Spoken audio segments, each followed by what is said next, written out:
Letter 1. For you, Wormwood. Oh, thank you very much. Let's see what this says. Oh, it's from my uncle. My dear Wormwood, I note what you say about guiding your patient's reading and taking care that he sees a good deal of his materialist friend. But are you not being a trifle naive? It sounds as if you have supposed that argument was the way to keep him out of the enemy's clutches. That might have been so if he had lived a few centuries earlier. At that time, the humans still knew pretty well when a thing was proved and when it was not. And if it was proved, they really believed it. They still connected thinking with doing, and were prepared to alter their way of life as the result of a chain of reasoning. But what with the weekly press and other such weapons, we have largely altered that.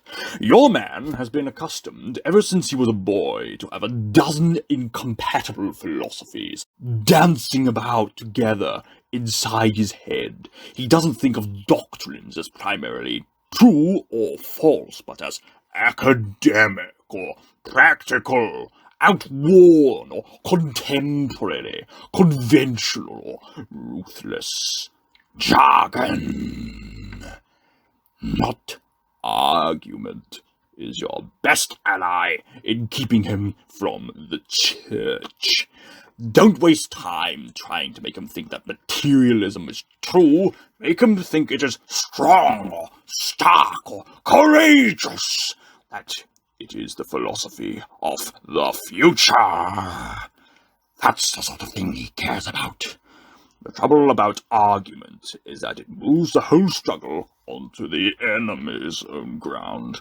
He can argue too, whereas in really practical propaganda of the kind I am suggesting, he has been shown for centuries to be greatly the inferior of our Father below.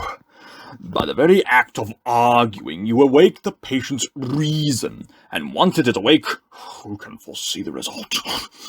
Even if a particular train of thought can be twisted so as to end in our favor, you will find that you have been strengthening in your patient the fatal habit of attending to universal issues and withdrawing its attention from the stream of immediate sense experiences.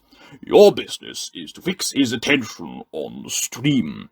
Teach him to call it real life.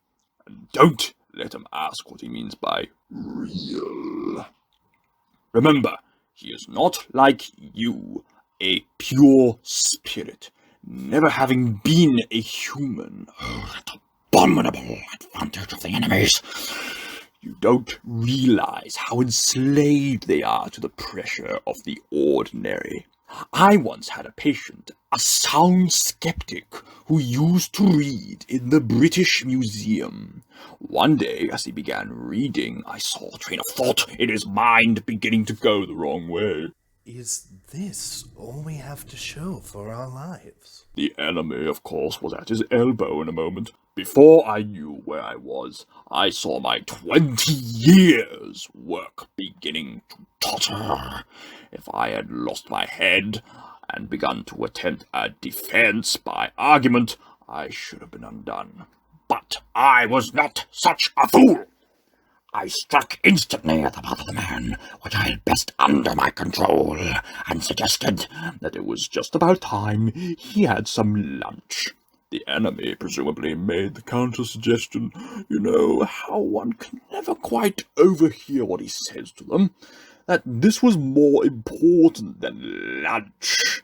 At least, I think that must have been his line, for when I said, quite, in fact, much too important to tackle at the end of the morning. Well, that simplifies matters.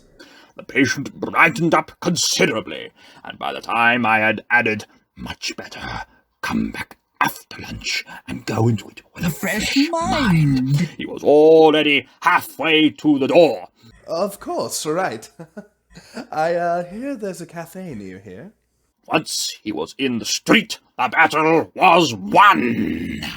I showed him a newsboy shouting the midday paper and a number 73 bus going past, and before he reached the bottom of the steps, I had got into him an unalterable conviction that whatever odd ideas might come into a man's head when he was shut up alone with his books, a healthy dose of real life, by which he meant the bus and the newsboy, was enough to show him that all that sort of thing just couldn't be true.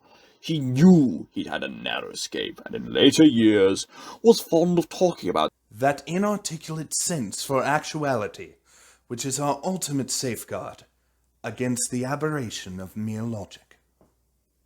He is now safe in our Father's house.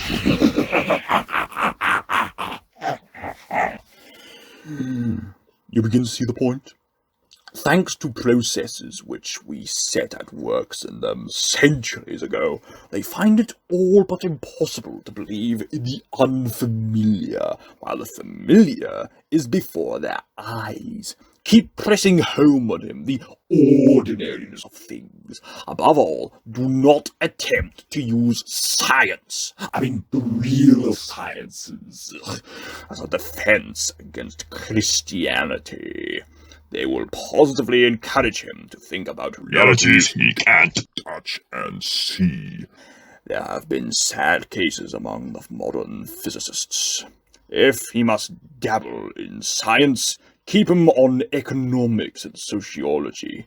Don't let him get away from that invaluable real life.